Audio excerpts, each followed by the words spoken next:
Folks, Black Star Network is here. Hold no punches. I'm real revolutionary right now. Support this man, Black media. He makes sure that our stories are told.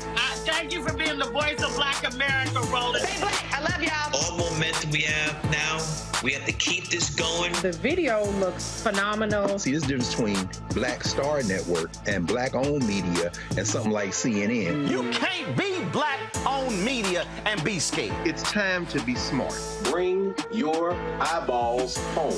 You dig?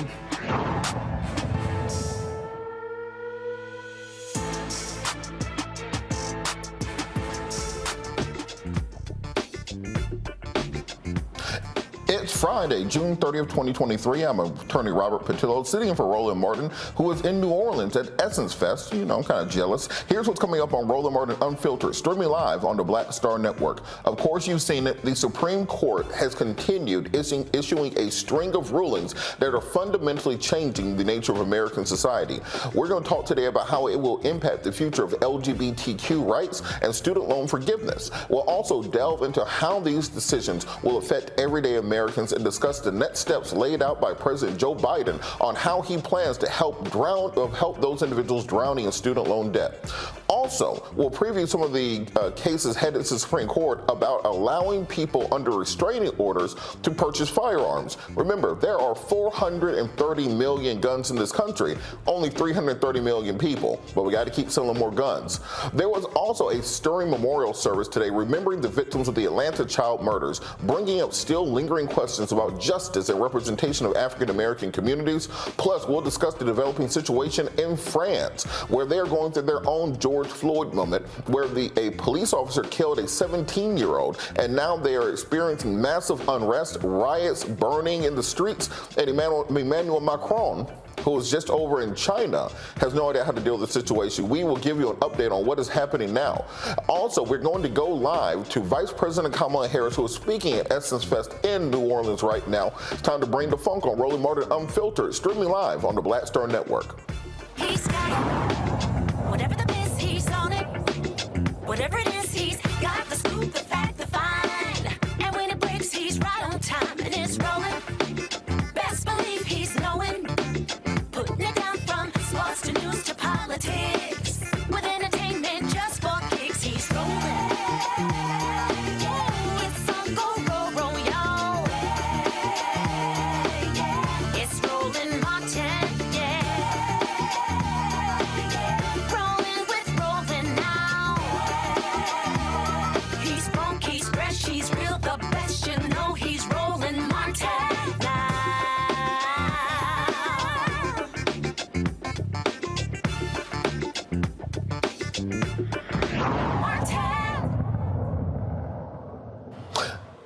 We're going to go live to Vice President Kamala Harris speaking at Essence Fest. Monica Simpson here.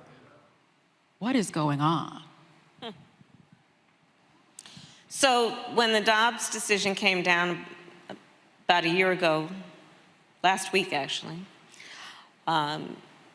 they took a fundamental right from the people of America, from the women of America. And I think it's really important when we talk about this issue to understand that, first of all, one does not have to abandon their faith or deeply held beliefs to agree that the government should not be telling her what to do with her body.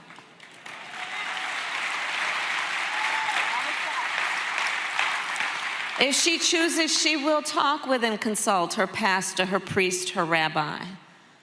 But the government should not be telling her what is in her best interest. Trust the women of America. Trust the women of America to know what they need. And what we have seen happen is exactly what we so sadly and accurately predicted. Women across America who are silently suffering, so many of them, who are being made to feel as though they've done something irresponsible or wrong, who are being judged, who are being denied access to essential and critical care. Understand that after the Dobbs decision came down, laws have been proposed and passed that are criminalizing physicians with significant prison time in many cases. Understand that laws are being passed in America since that decision came down a year ago that make no exception for rape or incest. And I know it's a difficult conversation to discuss, but one must discuss it because we have to be real about what's happening right now in our country. As many of you know, and Sonny, you and I share this background as prosecutors. When I became a prosecutor because my best friend in high school, I learned was being abused by her stepfather.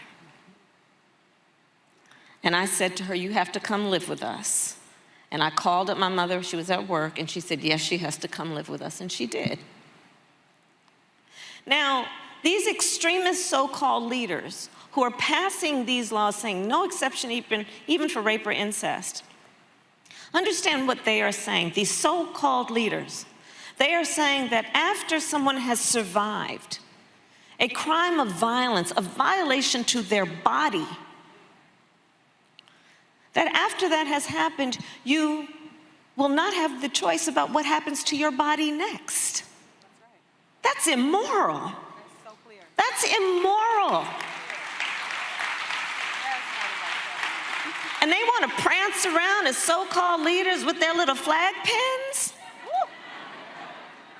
Yes, yes. This is what's happening in our country right now. And I've met far too many women who have shared their stories. A woman in Texas, actually many women in Texas, who was suffering a miscarriage, went to the emergency room for help, and they turned her away. We can't help you because we're afraid about the laws, what it might do. She went back again. I need help and assistance with what's happening, this miscarriage. She wanted to carry her pregnancy to term.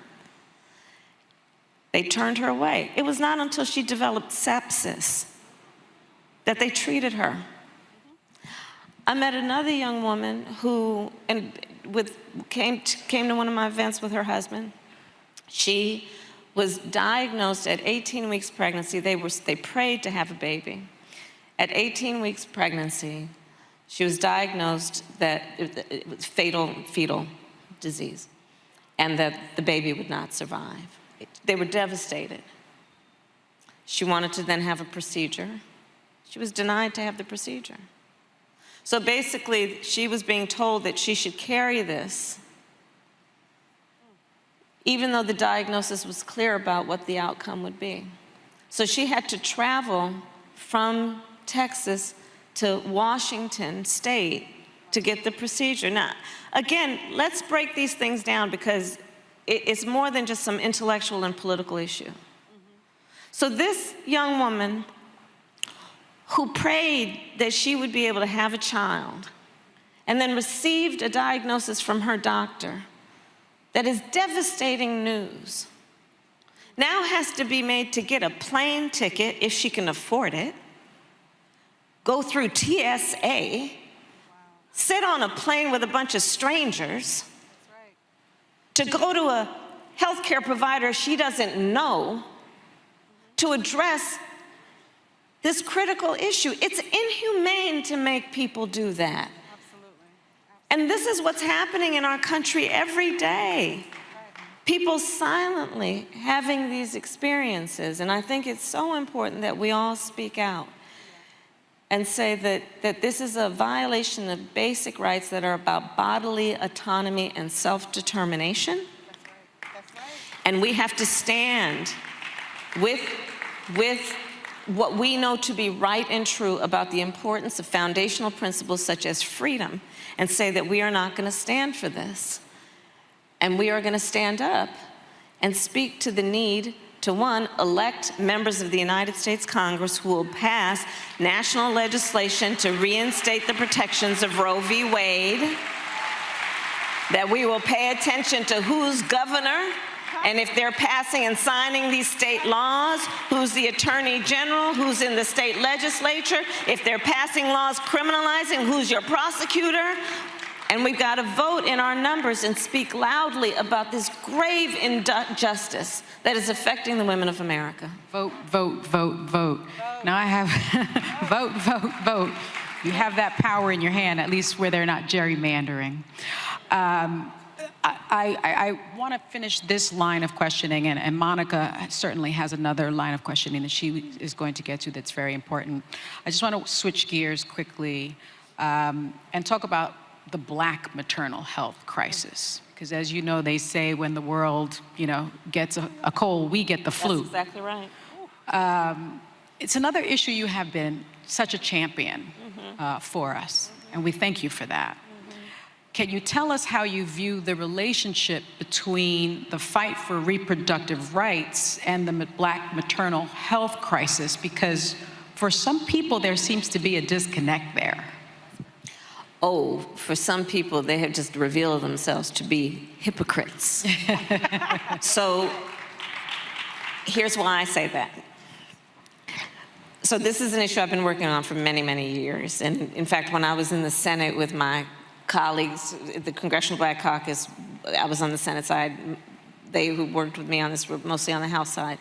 We proposed and got passed what we call the Momnibus to address the need to support mothers and women in the various stages of motherhood. And what I can tell you, and everyone here probably knows, is this. We are one of the wealthiest nations in the world, and we have one of the highest rates of maternal mortality in the world. Black women in America are 3 to 4 times more likely to die in connection with childbirth. Native women are twice as likely to die.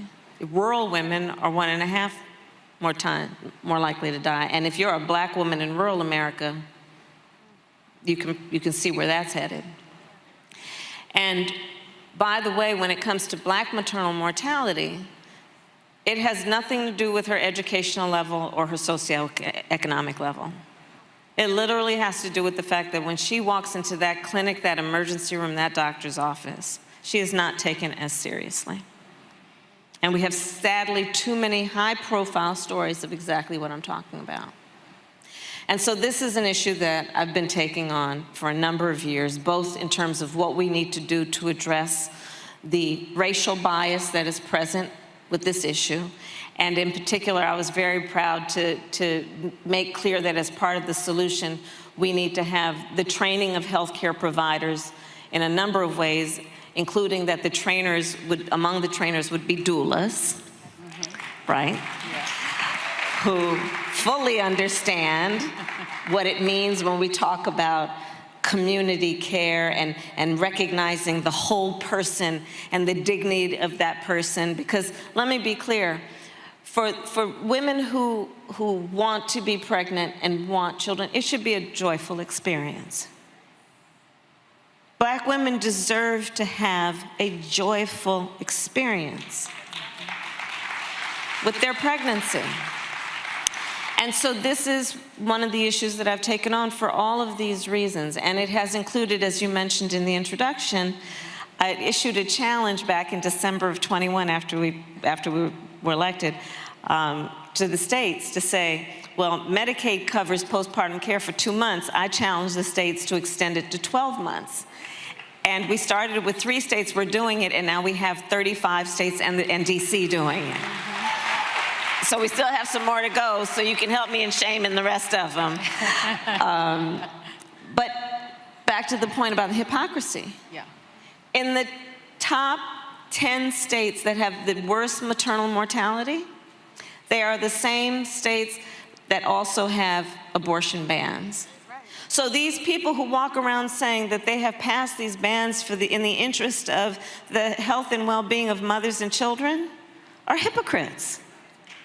They've not, when we look at what are you doing to support women around prenatal care, their pregnancies, postpartum care, what are we doing to recognize that women need affordable transportation, that they need real support in terms of what they need, because if they already have children, affordable child care, paid family leave, paid maternal leave, for the men in their life, paid paternal leave.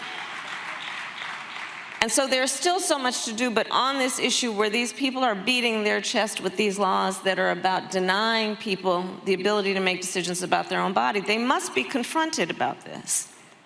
Because there is an utter hypocrisy at play. And by the way, Virginia is the only southern state that it does not have a ban. The majority of black women live in these southern states. So understand the connection between race, between income, and who gets what kinds of services, and what are the predictable outcomes when those services are lacking, and that divide exists. And here you see then the data that talks about black maternal mortality. So we got some work to do. Absolutely. I couldn't agree with you more. It's been hard for me not to act like a black church girl in here. Every time she says something, I'm like, yep, amen. I just want to encourage y'all. Y'all can do that if you feel that today, okay? But I also want to just kind of continue on this vein that we're on about intersectionality, because that's what we're talking about here when thinking about how do we connect reproductive rights and maternal health. And I know we hear you talk very much about the interconnectedness, right, of reproductive rights and other very real social justice issues like voting rights, like economics. And I think that it's been beautiful of you to talk about that as our vice president, because it's helping other elected officials understand the importance of that, and that's what reproductive justice really is all about. And so can you talk to us about how you see these connections and why they're important right now, especially in the particular moment that we're in? So and this is your life's work, Monica, and I so applaud and so grateful for all that you do, because you are always highlighting the interconnection and the interdependence, right? And therefore the collective responsibility, right? And so I asked my team after we started to see these attacks, I said, do a Venn, so I love Venn diagrams, you know, those 3 circles. And so I said, let's do a Venn diagram. From which states are we seeing attacks on voting rights, women's reproductive health rights, and LGBTQ rights?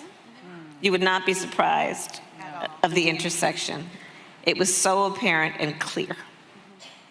And so thinking about then the opportunity that exists always in moments of crisis, and on this point, the importance then of the coalition, and building the coalition, and creating spaces and opportunities for the folks who have been fighting for voting rights to be in the same room with those who have been fighting for maternal health care and reproductive health care, those who have been fighting for LGBTQ rights, and to bring folks together, understanding that if we step back and look clearly at what's happening, there is a full-on attack at play that I believe is part of a national plan to attack hard-fought and hard-won freedoms. And an attack on anyone's freedom is an attack on all of our freedoms. And so looking at it then as an opportunity to build the coalition, understanding again that these attacks are about folks who are exerting their rights. Like when we talk about freedoms, it is a right. It is a right. These are attacks on our rights, on your rights, on their rights, on rights. An attack on rights is something that we must see clearly as being an offense to foundational principles about who we are as a country. And I would also ask this of all the friends in the sisterhood here. You know that thing about the frogs in the pots? Okay, so here it goes. There's 2 pots of water, and there's 2 frogs. In one pot of water, you put the frog in and you slowly turn up the heat. And that frog's kind of like, oh, it's getting kind of warm in here. And then the heat keeps going up to boiling, and that frog perishes. In the other pot, you turn up the heat up on high, get that water boiling, you put the frog in it, he's gonna jump out. Let's not be that first frog. Let's not be that first frog. No. Let's not be that first frog. That is, ooh, I'm gonna have, that's gonna stick with me for a minute, Madam Vice President. Truly, we do not want to be that first frog. I want to push us a little bit further into a different conversation, but one that is so timely and so necessary right now. And that's the issue of gun violence in this country, right?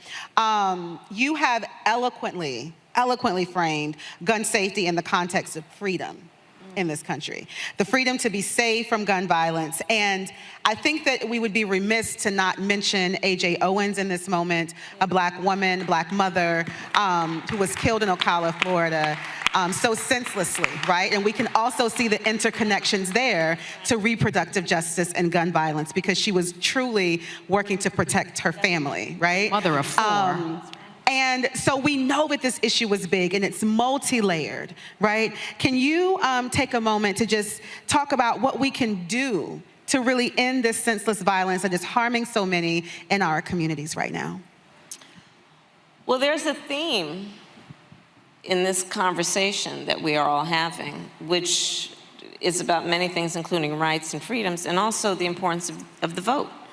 That's right.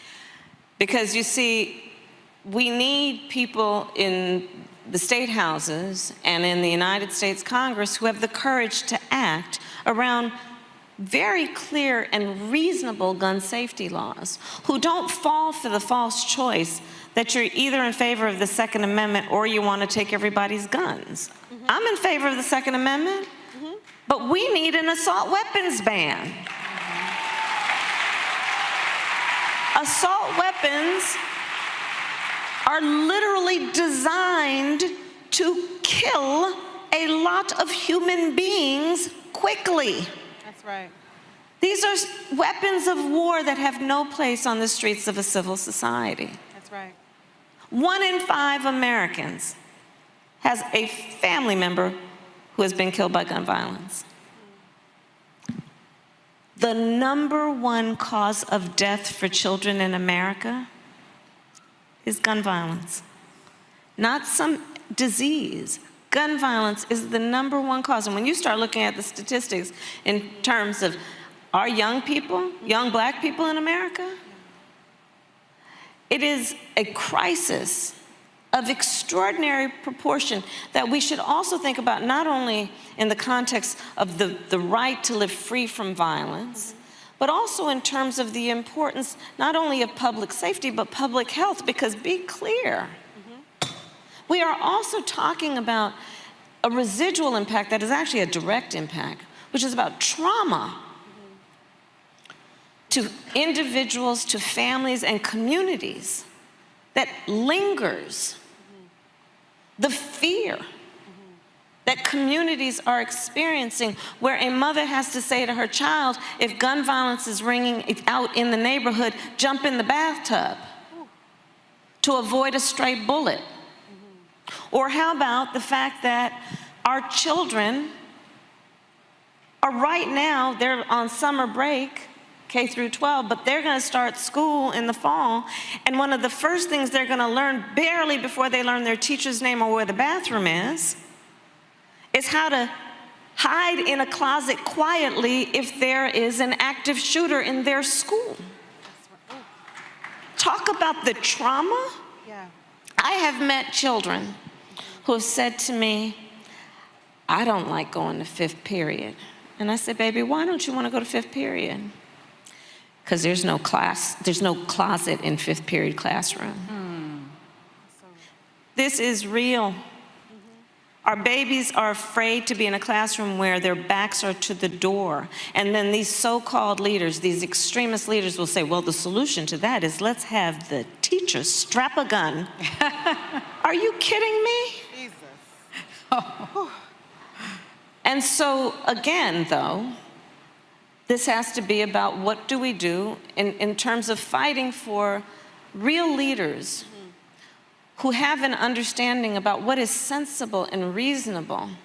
You know, after, I was just talking to some folks, after, so the Tennessee 3, the 2 Justins and Gloria. So I hope you all saw that. So I was actually at home, it was watching the late night news with my husband, and I saw what was happening in Tennessee, and the people who run the legislature, so the 2 Justins in particular, 2 young legislators in their 20s, young African-American men, leaders. And they are in the well of the chamber trying to debate the issue of the need for smart gun safety laws. They are in the well of the chamber. And you know, for these wells and these chambers and legislators in legislative bodies, they're designed for debate. Literally, the design is for debate. They are trying to debate in session. They're in session.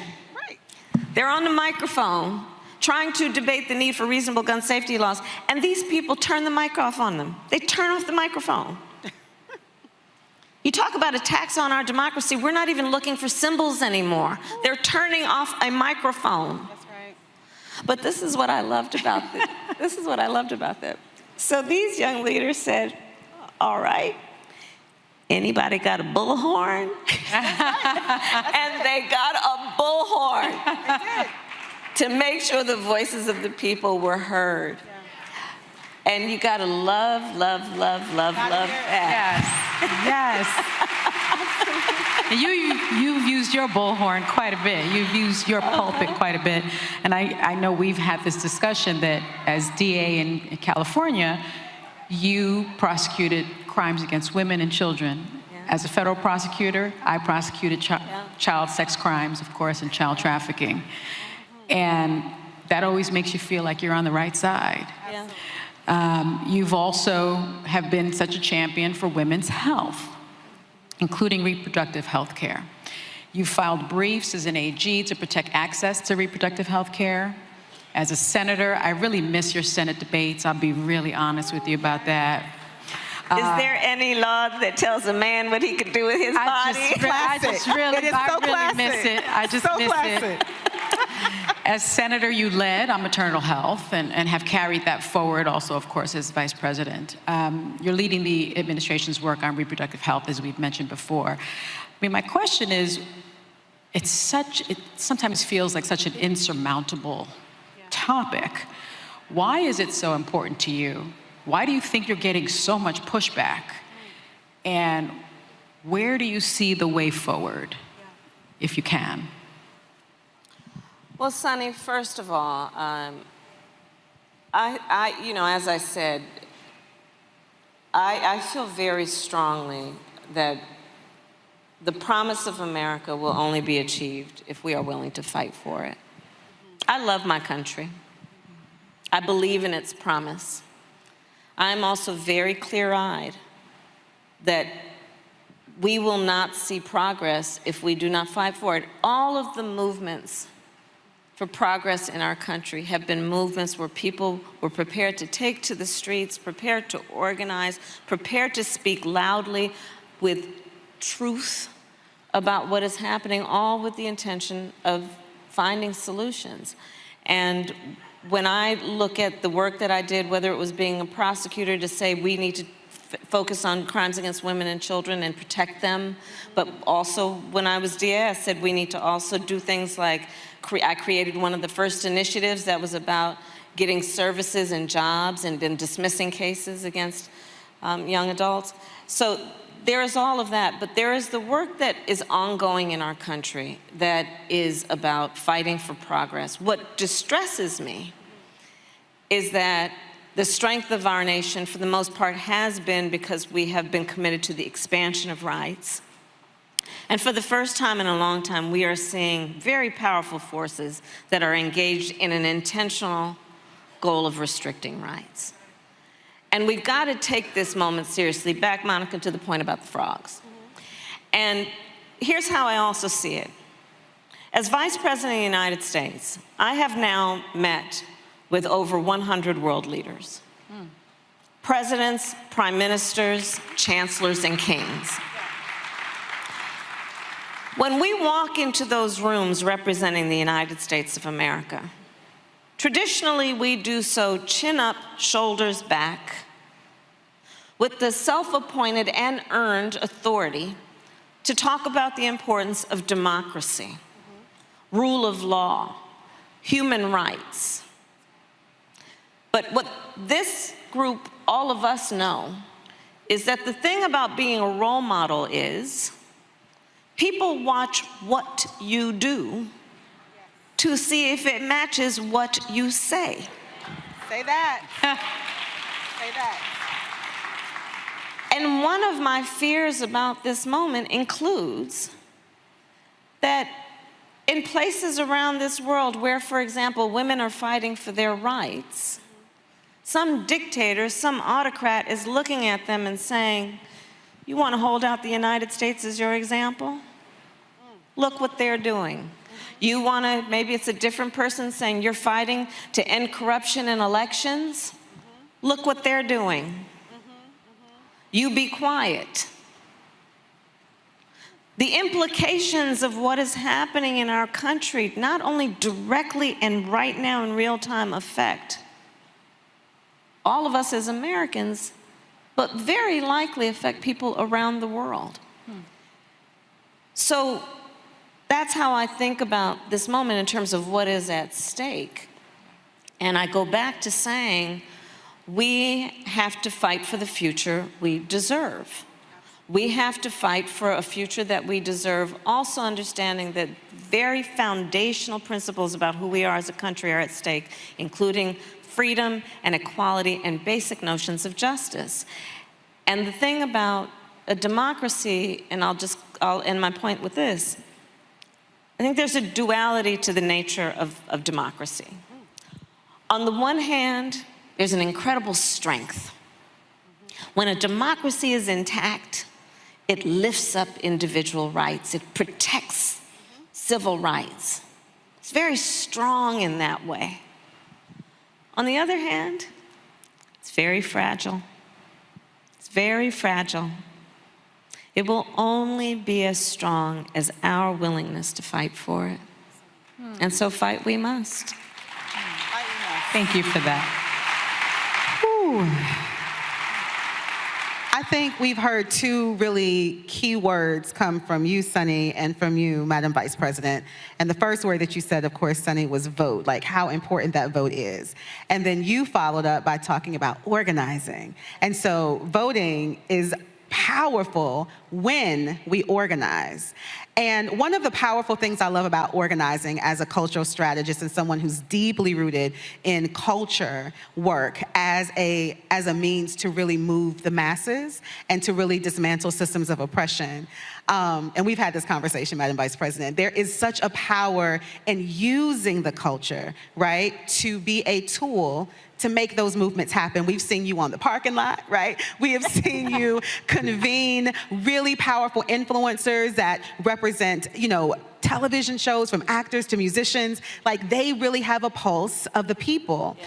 And I truly believe that some of our elected officials are learning from you that policy alone, without using culture to actually shift hearts and minds of people, doesn't really make the mark for us. So can you talk to us, because we are in the room, in the epicenter of Black culture this weekend, and there's a lot of folks in here, in particular Black women, how y'all doing, who are in this room who want to take action. They want to protect their rights. They want to be able to move and channel their energy in very intentional ways. What are some of your ideas as to how we can do that, and how important do you think culture is in particular to help us do that? Well, I think culture is a reflection of our moment and our time, right? And present culture is the way we express how we're feeling about the moment.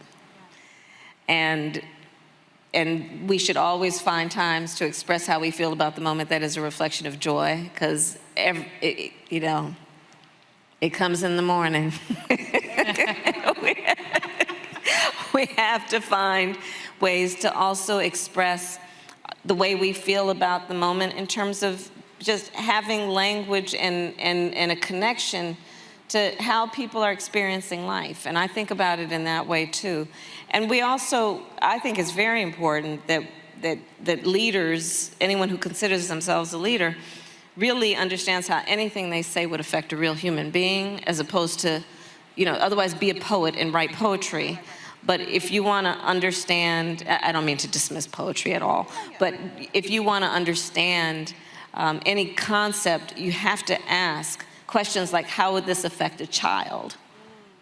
to have a real understanding of what it is that you propose. And culture helps us do that, because you sit down with Keke Palmer and you're gonna have a real conversation about, about a variety of issues. But I think it's so important also just to be present. We have to be present. And in this moment, I think there's a perversion in some ways about what it means to have strength. Some people would suggest that it is a sign of strength based on who you beat down, when I think most of us know the real sign of strength is based on who you lift up. And so all that we can do that is about that is, I think, in preservation and in the purpose of growing our strength. Now, we're really almost at the end of our program. I do want to shout out to the men also in our audience. Absolutely. I see my dear friend Ben Crump in the front row, who has done so much for our community. We appreciate you, Ben. Oh, look at Reverend Sharpton in the front right over there next to Sade Better-en-Moi. See, I don't wear glasses on TV, but I can't see anything. She knows this now. Roland's up. Where's Roro? All the cool dudes is up front. We see y'all, brothers. Okay. Standing by women. So we thank you for that. One last question, if you'll allow it. I often get asked after I'm on air and I give speeches around the country, what can I do to help? I have a platform of 3 million people a day. You have a platform of millions and millions and millions and 100 world leaders. What can people sitting in the audience today do? What is their call to action? We network well, as evidenced by the fact that we're all here right now together. And I would urge everyone here to think about your networks as a way to empower each other, to share the stories, to share information. You know, one of the concerns that I have truly is the level of misinformation that is out there. And so what we can do to reinforce the truth and spread that truth, these are hundreds and hundreds of opinion leaders here together. And so thinking about the networks, be that through your church, through your sorority or fraternity, through whatever civic organizations and nonprofits that you're a part of, I think it's important to really be active in those organizations and continue to grow those networks. Because part of what is happening when we see these attacks is they have the effect, which I think often is intended, to make people feel alone. And it's important to remember that we are all in this together. It is important to remember that our voices are so important and we should never allow anybody to silence those voices.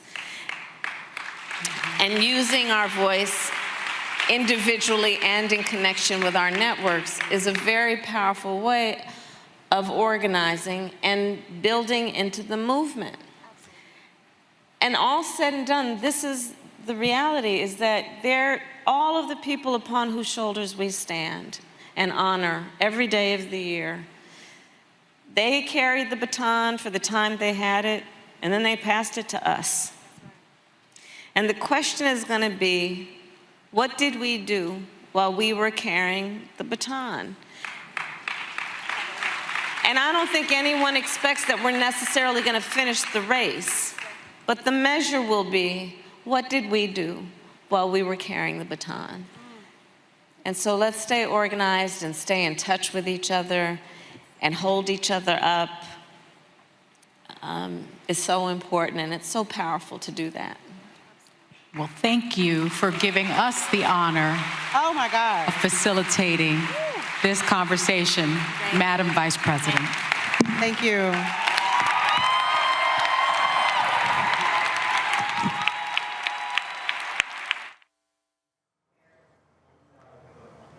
You just heard from Vice President Kamala Harris talking at the Essence Festival in New Orleans, covering a wide range of issues, everything from women's rights to the role that we play in democracy. I want to bring the entire panel in. We have Abdul D'Souza, founder. I want to bring the entire, we're going to go to break real quick, and then we're going to come back and we're going to bring the panel in to discuss this and break down everything that happened. You're watching Roland Martin Unfiltered, streaming live on the Black Star Network. Hatred on the streets, a horrific scene, a white nationalist rally that descended into deadly violence. White people are losing their damn minds. As an angry pro-Trump mob storms the U.S. Capitol, we've seen shooting. We're about to see the rise of what I call white minority resistance. We have seen white folks in this country who simply cannot tolerate black folks voting. I think what we're seeing is the inevitable result of violent denial. This is part of American history. Every time that people of color have made progress, whether real or symbolic, there has been what Carol Anderson at Emory University calls white rage as a backlash. This is the rise of the Proud Boys and the Boogaloo Boys. America, there's going to be more of this. Here's all the Proud Boys, guys. This country is getting increasingly racist in its behaviors and its attitudes because of the fear of white people. The fear that they're taking our jobs, they're taking our resources, they're taking our women. This is white fear.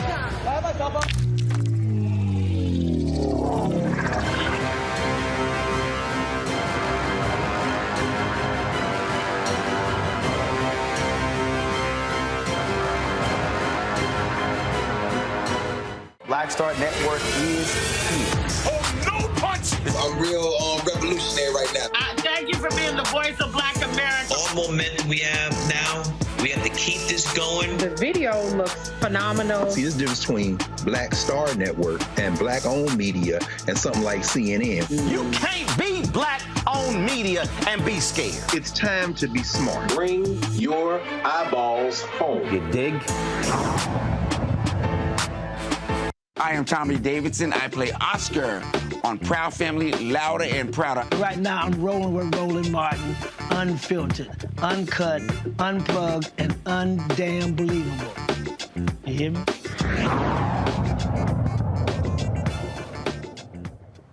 Joining us to break down both Vice President Harris's speech to Essence Fest, as well as me in the Supreme Court cases, we're joined by Abdul Dasuma, founder and chief strategist of the Young Black Lawyers Organization, Organizing Coalition, joining us from Dallas, Texas, as well as our panel. We have Michael Imhotep for joining us from Detroit, Michigan, as well as Kelly Bethea joining us from here in Washington, D.C., as well as Matt Manning, civil rights attorney, joining us from Corpus Christi, Texas. So, Kelly, I'm going to start with you as the woman on the panel. What were your takeaways from Vice President Harris's speech? I think she covered a lot of ground, and it was quite rousing. It was very engaging, but in typical political fashion, I don't want to say it was empty by any means, but it was very clear that we have a lot of work to do on the legislative side, on the executive side.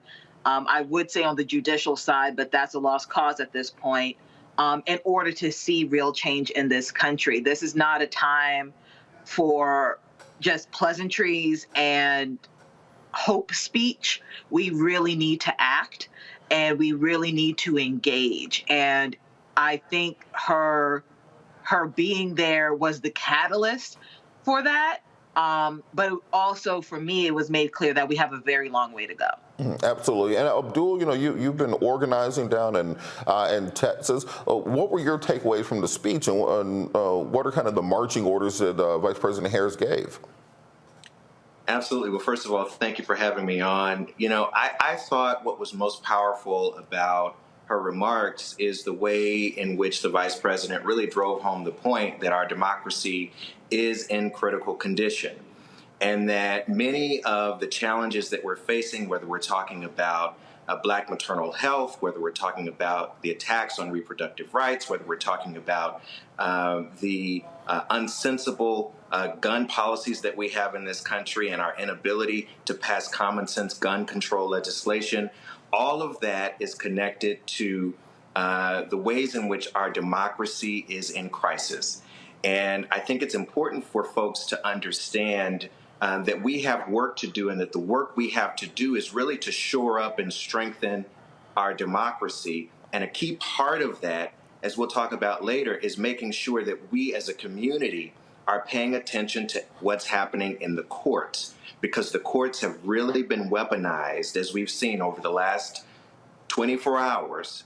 They've been weaponized against our communities, against racial justice, against any semblance of progressive policies. And Matt, to Abdul's point, I think a lot of people will say to Vice President Harris's speech, it's a great speech, love hearing it, wonderful and all, but this is a time for action. We see the conservatives are no longer playing with us. They're trying to take us back not to 1964, but to 1864. What do you think the reception to this speech will be? Well, I think one of the first things, Robert, is obviously the importance of voting. I mean, we talk about it on this show all the time, but this is the fruit of a concerted effort to pack the courts, which has happened. And you see the outcome of that, where, 9 people sitting in an ivory tower in Washington, D.C. are telling 330 million plus what rights they literally do or do not have, rights that many of us would argue are inalienable by virtue of their mere existence. So I think the action now has to be not only voting in every election, but it also has to be being very targeted in our efforts, because as Abdul said, I think the courts are obviously one of the battlegrounds we're fighting in right now. And unless people start paying attention, they won't start realizing that their actual lives are materially affected by the decisions that are being made. Case in point, you can't go now and ask a wedding planner to necessarily help you if you're in a same-sex relationship, right? Because the Supreme Court has said now they can refuse to provide you certain services. And the outcropping of that is going to be something we're going to continue to see for generations to come. And the way we push back on that is making sure we have the right people in office to counter that with actual legislation. And Michael, we've seen this before internationally, where in South Africa, for example, towards the end of apartheid, when the white majority when the white minority saw that they could no longer govern, they entrenched themselves in the bureaucracy, they entrenched themselves in the court system, they entrenched themselves in the functionary parts of government, and then very much they still were able to control the government, even though they didn't have the majority of power there. Here in America, conservatives haven't won the popular vote since 2004. Lost the last election by 7 million votes, lost the election before that by 3 million votes. So yet and still, they're getting more of their agenda passed right now through the judiciary than they ever could legislatively. Listening to the Vice President, what do you think we need to do to start fighting back against that now? Because it seems that we're behind the 8 ball. Well, it's good to see you, Facebook friend Robert. I like a lot of your posts on Facebook. There's a number of things here. One, I'm glad Madam Vice President was speaking at Essence Festival and educating people on what's going on, because so many people wrongly state she's not doing anything. They don't see her doing anything. That's just false. 2, I think it's really important for us to understand, as a historian, myself, we need to understand history, economics, law, and politics. History, economics, law, and politics. I would encourage everybody, as I do numerous times on this show, go to whitehouse.gov and read the fact sheet that's now about 36 pages. It's called the Biden-Harris Administration Advances Equity and Opportunity for Black Americans and Communities Across the Country, because it breaks down category by category and shows you how the policies of the Biden-Harris administration are helping African Americans. And overwhelmingly, the policies that passed in Congress, Republicans overwhelmingly voted against those, and the policies that are implemented from the executive branch, Republicans overwhelmingly against those as well. So that helps to start educating people on what is taking place. Also, we have to take this back to some recent history. We don't have to go back to 1890, the Mississippi State Convention in 1890, where they imposed poll taxes and literacy tests to suppress the African American vote. We can go back to 2013, Shelby County versus Holder, U.S. Supreme Court case, which gutted Section 4 of the 1965 Voting Rights Act. The 1965 Voting Rights Act came about because of what happened in Mississippi in 1890. And then if you look at the 2014, Republicans take back control of the U.S. Senate. Mitch McConnell Republicans block 103 federal judge nominations from President Barack Obama and blocked Merrick Garland in 2016, which was Obama's Supreme Court nomination, which sets it up for Trump to win through the Electoral College. And unfortunately, many of us haven't read the U.S. Constitution, don't understand how the Electoral College works, but Republicans do. So then Trump gets 3 Supreme Court nominations and 226 federal judges. Well, whatever bills get passed in Congress or policies come from the executive branch can be challenged in court, as we see now, and the judicial branch of the federal government interprets law from the legislative branch of the federal government. So we have to understand how all these policies work together, and Republicans are not done. They're playing for keeps. And this all plays into the browning of America, which Roland deals with in his book, White Fear. And Republicans want to control the judicial branch of the federal government for the next 25, 30, 35 years. So we have to understand that we have to stop telling African Americans to exercise your right to vote. If you want to exercise, you go to the gym and work out. You vote for power. You vote to put people in office to pass laws that are beneficial to you, your families, your communities. And what's good for African Americans is good for America in general. And joining us now is Melanie Campbell, President and CEO of the National Coalition of Black Civic Participation. She's there in New Orleans. Melanie, what was your takeaway from Vice President Harris's statements to Essence Fest? First of all, thank you. You should be down here. She's going down here. Hot as the dickens. Well, I think that she did a good job. I didn't hear clear transparency. Didn't hear the whole entire speech. But I think part of what I was able to hear was she was really kind of laying down, how do I say, the things that they have done, but also addressing the true reality of where we are right now. We are in a situation as a country where the gains that we've made are being reversed in such a fashion, and just making sure folks are, I hate to use this, overuse this word, but we better be awake about what's going down right now. And so I think she was not shying away from the challenges that we are facing, and that we can do something about it, and we can. And we got to play the long game too. I'm not saying she said that. I'm saying that we got to play the long game. Because when you talked about power, and that's real. And it is real that what's happening is that they are trying to cut off all the levers of power that we've been able to utilize as Black people in this country. And so we've got to come together more and get real serious about looking at that long game, because all they did was keep playing that game until they've been able to really annihilate a lot of situations that will impact our young people, our kids for so long. I've lived long enough to know when Clarence Thomas got put on that bench, right? Mm-hmm. And that's how, in the civil rights community, I was in Atlanta at that time, living in Atlanta, and being around Dr. Lowry and others in the SCLC and others who wanted to believe him. And it didn't take us long to figure out, shouldn't have believed him. I won't embarrass you. Well, he's been embarrassing us for 30 years. And so the reality is that we've got to look at, I think our people are going to understand more and more, young people especially, why the judiciary branch matters when you're trying to play that long game, because presidents come and go, congressional members come and go, but you're sitting on that highest bench in the land, that Supreme Court, you're there for a lifetime. And that can affect 3, 4 generations, sometimes 5 generations.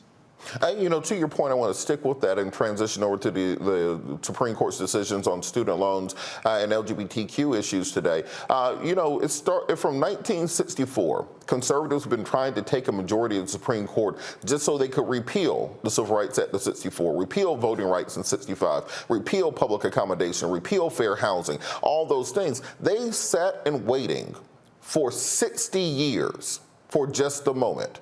And all that it took was Mitch McConnell to just not give Merrick Garland a meeting and then wait.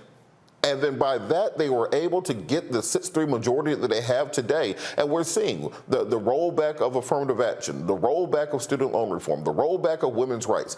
So, Melanie, what should be the marching orders when we're talking to people now to tell them that, to have some hope and the plan to fight back against this? Because many people are just going to say, well, as long as they have that 6-3 majority, there's no point in us even doing anything because they're just going to strike it down on judicial review. One, have the faith that just because you don't see the change coming, it's still coming. And that's what our ancestors and our predecessors taught us. So have the faith to know that this is not going to be always. And also faith without works is what? Dead. So we have to have the faith.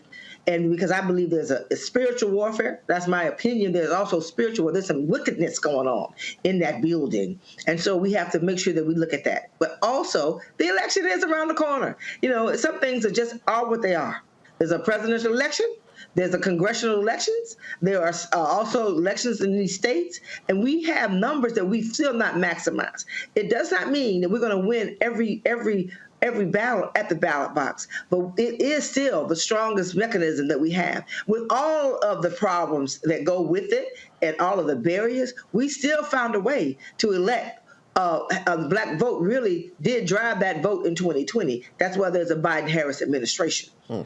We also stopped, and not alone, there are allies and others, but we have to use that. And we have to build those kind of, Reverend Barbara talks about it all the time, fusion politics, how we have to fuse our movements together. Because the attacks on LGBTQ folks, attack on black and brown folks, attack. Well, if enough of us are being attacked and we find a way to bring those movements together, then we're that much of a stronger force. I don't know what it's going to take for poor white folks to figure out that they're voting against their own interests. I come out of Florida where a whole lot of mess is going on, right? Grew up in Mims, Florida. So, even in what's happening in Florida, if you look at the demographics, the numbers are there. The challenge we have, because you have a Supreme Court that seems to be in line. And this is where now what they did with redistricting, I always felt like they were just like, okay, because we're looking so bad, we better not be so bad, because I just knew it was going to be bad, and it was, unfortunately. But the next president that gets elected could put 2 or 3 more people on that bench. Only God knows. Change happens, right? And so when you least expect it, so we have to be ready. We have to use those tools. So next year's election, we have to start organizing now. We have to engage. I know it's important that we engage our brothers and our sisters, right, to be able to know that we own our power, and we can make that difference if we come together also across other kinds of movements together. And diving deeper into the student loan forgiveness case, Abdul, I wanted to bring you in because I thought that this case would not get decided on the merits because they never established standing. The 5 or the 6 the Republican attorneys general who brought the suit under normal circumstances would not have standing. They're not parties to the case. They were not harmed by the case. Can you explain this public interest or this public question doctrine that the Supreme Court used in order to establish standing to even be able to rule on this? You're absolutely right. One of the things that we have seen this term is that in some respects, the Supreme Court has almost obliterated the doctrine of standing, right? I mean, the reality here is that you do need a particularized injury in order to claim standing.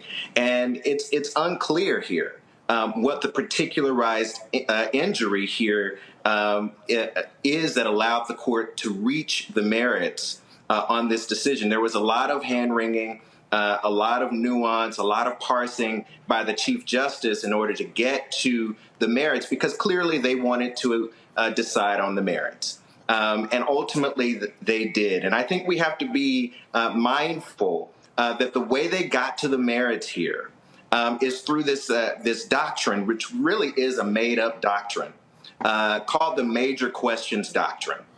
And essentially what the Major Questions Doctrine says is it allows the court essentially to blunt the authority of the administrative agencies to act broadly when given that delegation by the Congress. And that's exactly what they employed here. To blunt the action of the administrative agencies who clearly on the text of the statute had the authority to act to forgive student loans. And Matt, I want to bring you in on this point, because the other thing that did not quite make sense was during COVID, Betsy DeVos used the HEROES Act to delay student loan payments. That's well established, nothing controversial around it. President Biden used the exact same HEROES Act. And for people who don't know, HEROES Act was passed after 9/11 so that people who were either impacted by 9/11 or who were deployed during the war on terror could have their student loans either deferred or forgiven, so not bankrupt people who are being affected by a national emergency. The law was codified into law by Congress, and therefore, when COVID hit, you can use that exact same act. The natural disaster this time is COVID as opposed to 9/11. 11 in order to change or alter the student loan repayment process. That's not controversial. How did they get to the point of trying to parse out that somehow what President Biden is doing is different than what Betsy DeVos just did? Well, because they don't like it now. They liked it when she did it. It was okay if she did it, and now it's a problem. I mean, that's really basically all it is what it comes down to. And I think this is another example of, unfortunately, the Supreme Court getting where they wanted to go by virtue of whatever vehicle they have to make up to do that. I think Abdul is 100% right with the major questions doctrine, because the statute, from my understanding, is pretty exceedingly clear. National emergency. This is a national emergency. The executive branch can employ whatever it means it wants to respond to that as it relates to student loans and the cessation of payments. So it's a pretty basic thing. And the question you didn't ask me that I nonetheless want to answer is, I think this is indicative of a crisis point we see in the country where the Supreme Court is increasingly out of sync, obviously, with what average people want. But if I were a person who weren't a lawyer, I would be like, what do these people exist for, right? Like, government exists to help me, to provide services. And all they do is continue telling me why I'm not going to get services, or why certain things that could help my life be measurably better are somehow, because of some obscure legal doctrine that they come up with, not going to be implemented. And I say all of that to say I'm wondering where this is going to leave us going forward, because we know the Supreme Court already has the lowest level of trust it's had in years with the American public. And it's starting to get to the point where it's just kind of like, what is the point? At this point, the rights that have given us certain ways to move through the world are being rescinded, and being rescinded at lightning pace. And I'm wondering what the measurable effect of that is going to be, because that is going to continue fomenting distrust in government and in the Supreme Court in particular. Hey, I think back to the Warren Court. When they were passing Brown versus Board of Education, Chief Justice Warren fought to have a unanimous verdict because he understood how important it was to the legitimacy of the court, that people understood that the entire court was united in desegregating schools. The same thing that John Jay said, the first Supreme Court Chief Justice, where he talked about the fact that the court does not have troops, the court does not have an enforcement mechanism. The only thing that they have is the trust of the American people and the belief that they are going to be a non-biased tribunal answering the laws. When John Roberts was being confirmed, he said, I'm a neutral umpire. I call balls and I call strikes. These are legislators who are on the bench. And Republicans have said for years they do not want activist judges on the bench. They want to make sure that there is just simply going to be the law and nothing else. But now they are legislating from the bench. Michael, before we go to break, what is your take on the legitimacy of the court going forward? It was shaken by Bush v. Gore 2 decades ago, and it seems to be shattered now. Well, you have people like Leonard Leo, you have the Heritage Foundation, you have the Federalist Society, and this all ties into the long game and them really making up laws making up the rules as they go along. But they're playing for keeps. They're playing for control of the federal bench and the U.S. Supreme Court for the next 25, 30 years. And very quickly, when Melanie Campbell was speaking, and when Madam Vice President was speaking, we have to understand how to protect gains that have been made. One, how to assess gains. Two, how to protect gains. It's not only about what an elected official, politician can do for you, it's also understanding who will protect what has already been done to help you as well. Okay, so, Shelby County versus Holder, U.S. Supreme Court case 2013, and that played a big part in the 2016 presidential election because there were 868 fewer polling places in the U.S. because right after that verdict, you had states started passing these voter ID laws and start closing voter polls, and a lot of those voter polls that were closed were in African-American communities. And lastly, on student loan forgiveness, that would have greatly helped African-Americans. African-American women have almost 2/3 of the $1.7 trillion student loan debt. Okay, that executive order would have moved 500,000 African-American families from a negative net worth to a positive net worth. So you look at the venom coming from Republicans trying to strike this down. We have to vote these crazy people out of power and make sure they don't get back into power. And Kelly, real quick, just on Michael's point, the president announced today he will be taking remediary measures. He's going to attempt to cancel student loan debt through the Higher Education Act of 1958, that he will be suspending reporting of past due student loan payments to credit bureaus for 12 months. He made the deal with Kevin McCarthy saying, well, I'll restart payments in 60 days. But then he said, well, look, I said I'll restart payments. I didn't say I'll restart collections. Kevin McCarthy got hustled. But what is that going to be enough going forward? Or do we really need legislative action on student loan reform? I think when it comes down to it, we are going to need legislation on every damn thing, because we cannot trust the courts to interpret the laws as they stand, and we cannot rely on the executive powers that the president has because they are so fleeting. We need legislation. That is the whole point of the legislative branch, to codify policy, to codify law, and that is not what's happening right now because of, frankly, people just not wanting to do their job. Now, while everybody is really focused on student loan relief and the like, especially with this Supreme Court case that came down, while that was troubling, my biggest concern was the case regarding the LGBTQ rights in this country, because what that did was a slippery slope into Jim Crow 2.0. Well, we're going to talk about that on the other side of the break. I know we're going to talk into that, and I'm not going to go into it right now because I know we got to go to break, but the student loan thing will resolve itself eventually because something's got to give.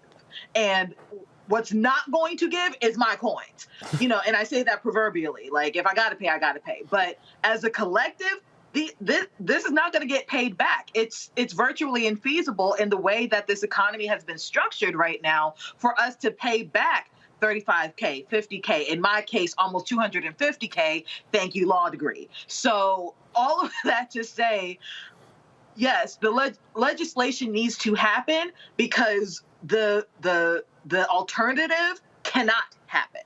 Absolutely. Well, we're going to talk more about this in the other cases in front of the Supreme Court after the break. You're watching Roland Martin Unfiltered, streaming live on the Black Star Network. We'll be right back. My early days on the road, I learned, first of all, as a musician, I studied not only piano, but I was also drummer and percussion. I was all city percussion as well. So I was one of the best in the city on percussion. There you go. Also studied trumpet, cello, violin, and bass, and any other instrument I could get my hand on. And with that study, I learned again what was for me. I learned what it meant to do what the instruments in the orchestra meant to each other in the relationships. Right. So that prepared me to be a leader. That prepared me to lead orchestras and to conduct orchestras. That prepared me to know, to be a leader of men, they have to respect you and know that you know the music. You have to be the teacher of the music. You have to know the music better than anybody. There you go. Right, so you can't walk in unprepared.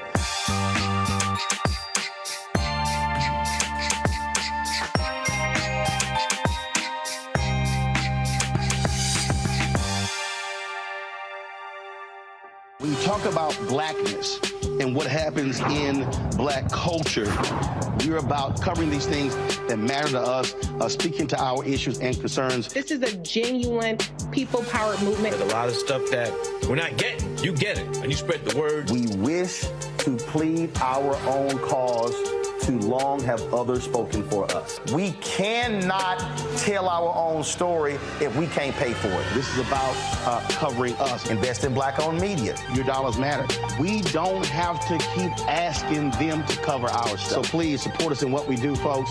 We want to hit 2,000 people, $50 this month, raise $100,000. We're behind 100,000, so we want to hit that. Y'all money makes this possible. Checks and money orders go to P.O. Box 57196, Washington, D.C. 20037-0196. The Cash App is $RM Unfiltered. PayPal is R Martin Unfiltered. Venmo is RM Unfiltered. Zelle is Roland at RolandSMartin.com. Hatred on the streets, a horrific scene, a white nationalist rally that descended into deadly violence. White people are losing their damn minds.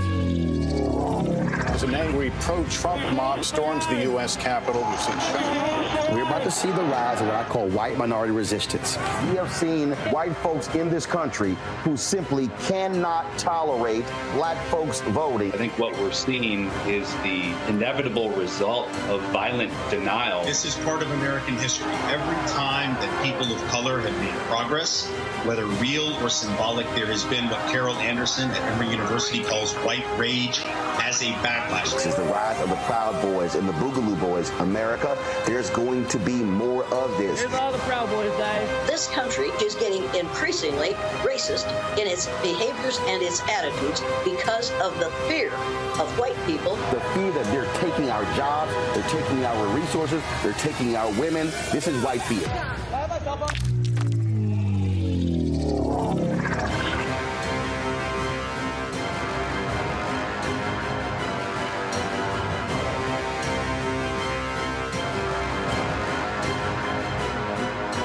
Farquhar, executive producer of Proud Family. Bruce Smith, creator and executive producer of the Proud Family, Louder and Prouder. And you're watching Roland Martin Unfiltered.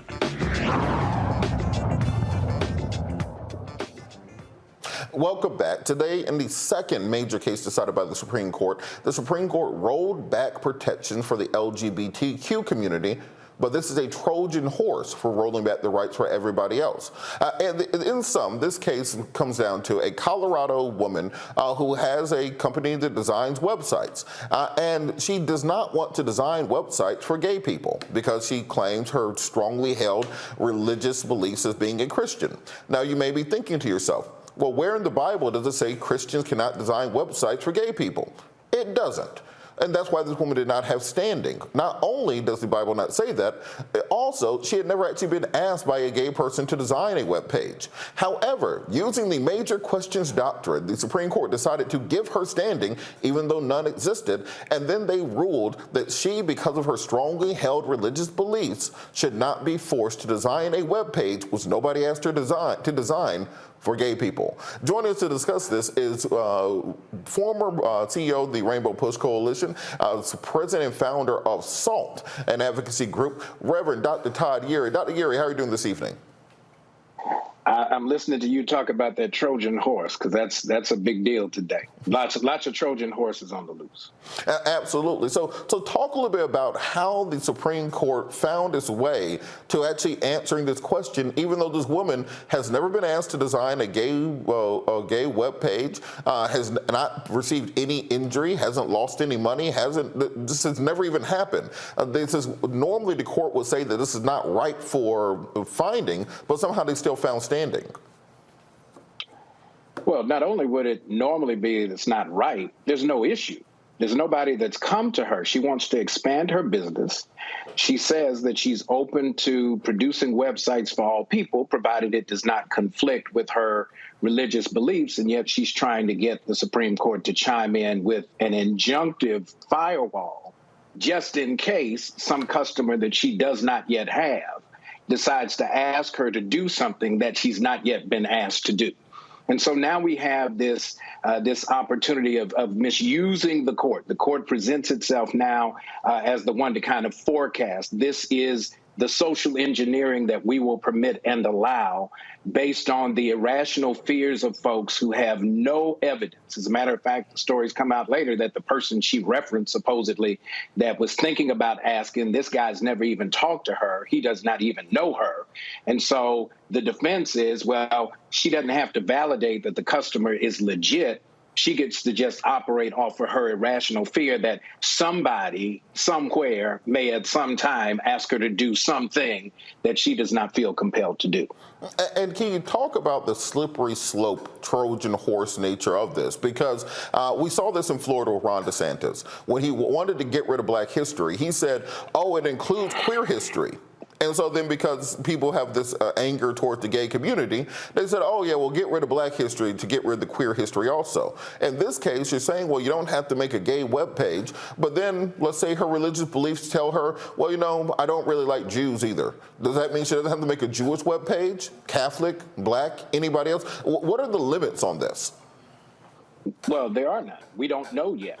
Basically, what the court has done is it's not a slippery slope. It's a ledge, and we just jumped off. We just got pushed off of it, so that it allows anybody and everybody to claim that somehow my deeply held religious belief might create this irrational fear, this almost religious psychosis that causes me to claim that my speech, my expression of my religious beliefs will be adversely affected if I am forced to deal with people who behave or conduct their lives in a certain way. So it could be, I don't like black people because I don't, or interracial marriages, or you just name it, right? The sky's the limit. There are no boundaries. And the court just basically opened Pandora's box to be able to say that the paranoia of this regression that we've seen politically, as embodied in January 6th and all of the other irrational behaviors, now gets a receptive audience amongst the nine to be able to say,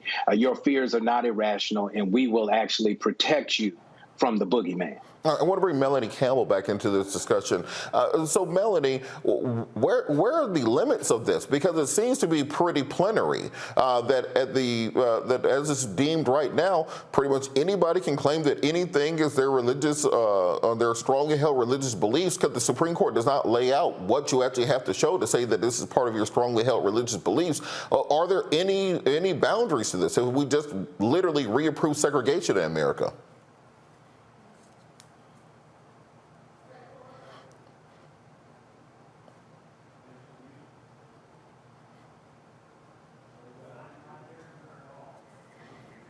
Melanie, I think you might be muted. I think it's a slippery slope, and because what they're saying is from what I'm not a lawyer, I'm just an organizer and activist, right? But the reality from just being assisted in this movement, I'm like, okay, so what you're saying is, if I don't like your religion, I don't have to do business with you, right? People didn't have to do business with black people, right? And so we are getting sent back before the 50s. Right, in a lot of ways with these cases, and time will tell. But at the end of the day, I was listening to the earlier segment. They found a way to get into something they had no standing to even get involved in. So they're legislating from the bench. And when that sister talked about we're going to have legislative fix, yes, we are. We're going to have a lot. But we got to get the people in office even to fix it. Right, we've been trying to do that with the Voting Rights Act and so many other things, and so it's and it's going to take more than one election. This election definitely will, though, determine whether or not we have a democracy to even fight back. Because you end up with a straw man, kind of being able to control this country, and a Supreme Court that will go along with whatever their political beliefs are, as opposed to the rule of law. For black people in this country, we've always had to go for federal intervention, and we don't have the Supreme Court to really be there for us in today's times.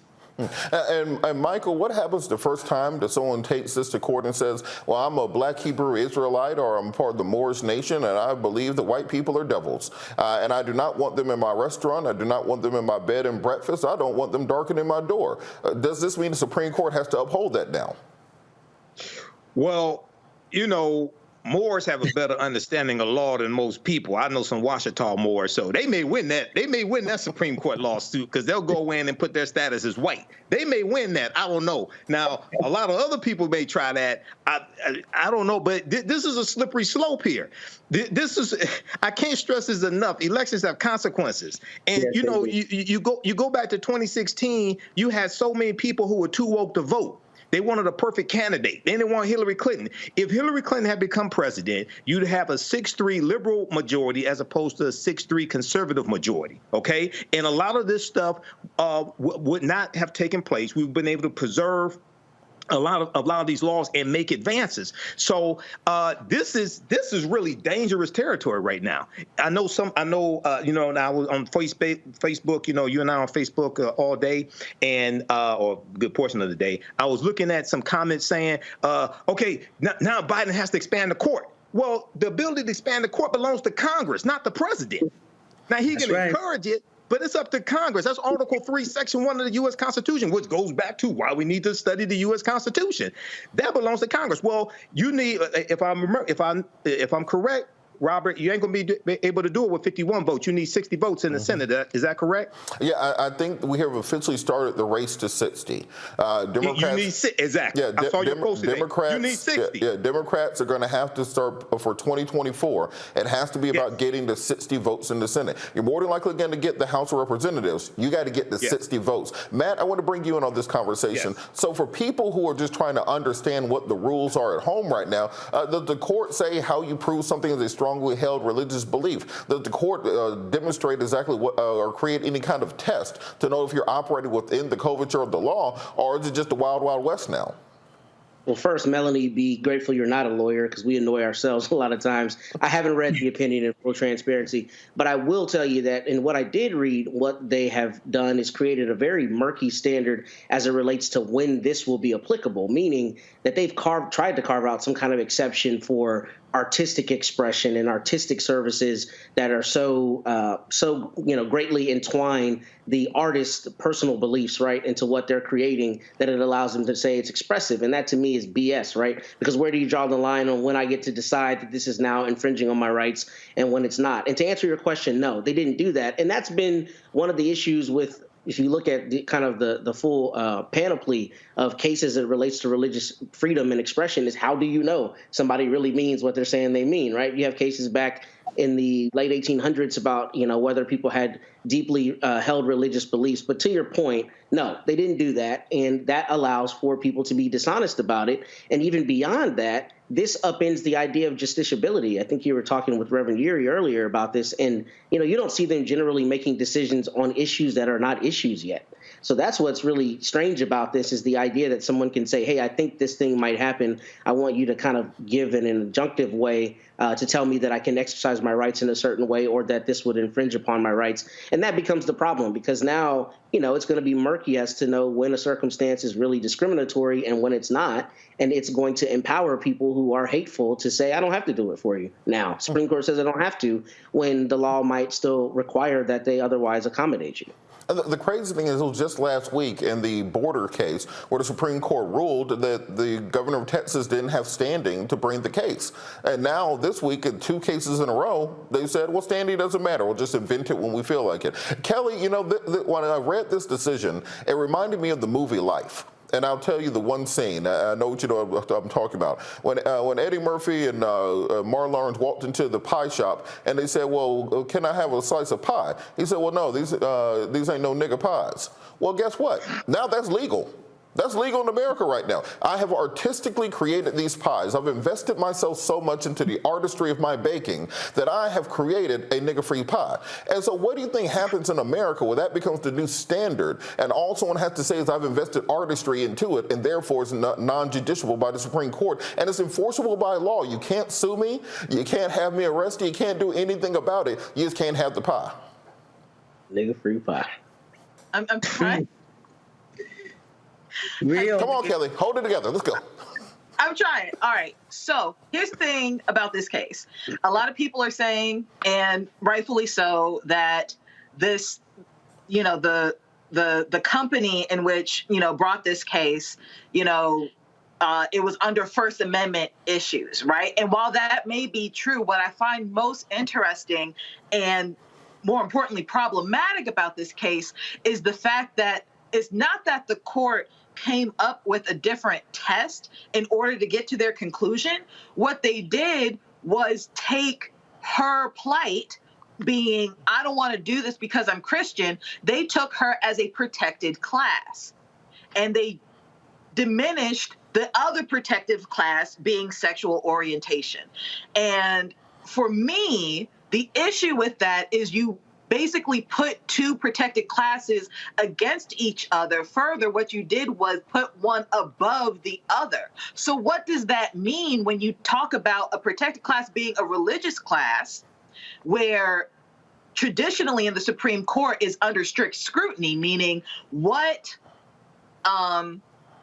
what is the state interest for protecting this class, right? As far as religion is concerned, why are we really protecting? What is the state interest? What does the state have to do with whatever's going on the basis of religion, right?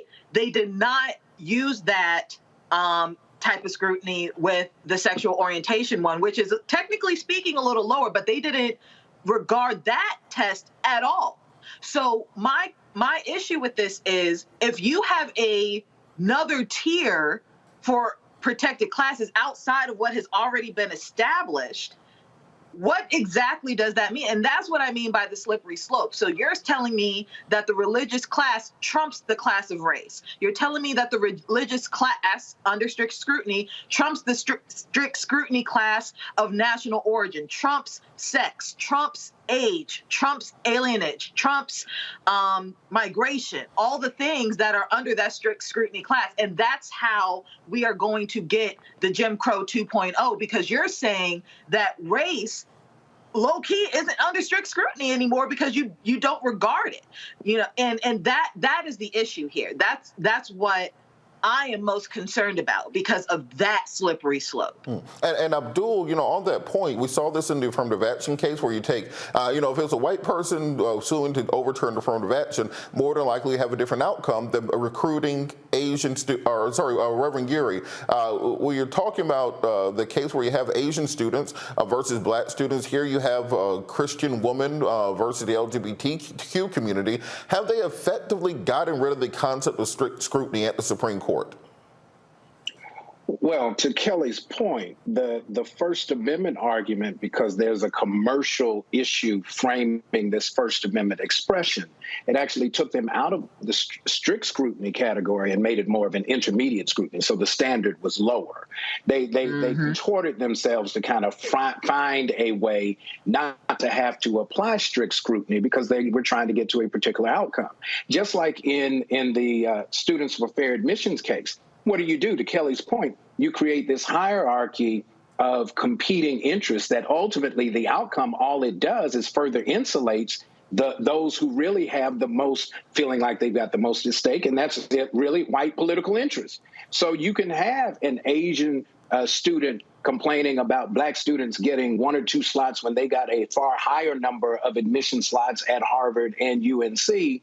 But in the end, because we play this game like somehow or other, this preferred lower group has now been harmed. What we've actually done is given this ruse that what we were really doing, what we were really after was trying to protect whiteness without saying we were trying to protect whiteness.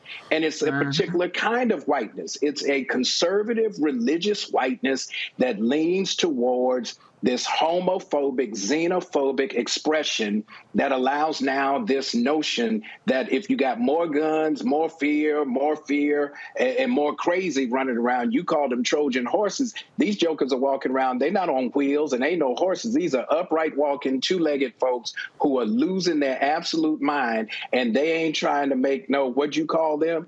They ain't trying to make no nigger cakes, nigger pies, none of that, because they really trying to get rid of anything that they would categorize as a nigger. And so this was, and then add to it, you've got Clarence Thomas on one, having to be schooled by Justice Ketanji Brown Jackson on the other side, waving that mama finger at him, and he ain't getting.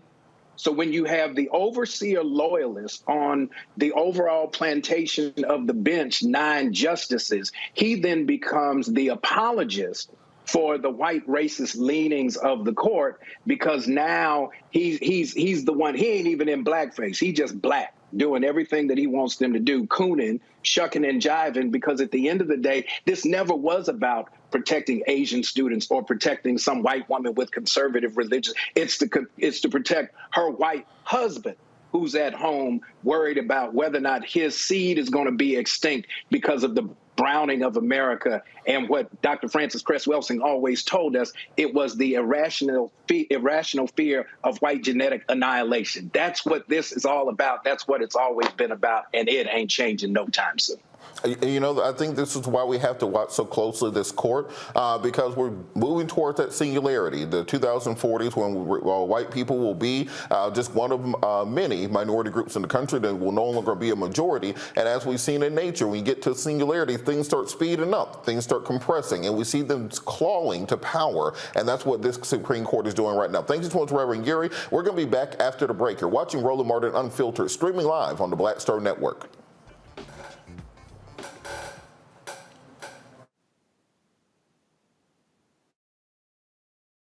That we have to have. We're often afraid of it and don't like to talk about it. That's right. We're talking about our relationship with money. And here's the thing.